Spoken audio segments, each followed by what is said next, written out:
دو چیزیں بندے کو طاقتور کرتی ہیں، ایک وہ رج کے سجدہ کرے اور دوسرا جی بھر بھر کے اپنے نبی پہ درود و سلام پڑھے۔ دیکھو نا، ایک بار درود پڑھو تو 10 رحمتیں آتی ہیں۔ ادھر دیکھو نا میری طرف، 2 بار پڑھو تو اور 3 بار پڑھو تو۔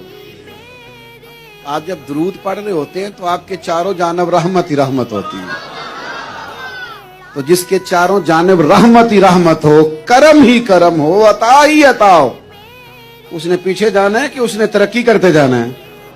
سجدے سے مدد، استعینوا بالصبر والصلاۃ، صبر سے، نماز سے مدد مانگتے جاؤ، سجدوں سے مدد طلب کرتے جاؤ اور حضور پر درود و سلام پڑھتے جاؤ، اور زندگی محنت والی بناؤ، جد و جہد والی۔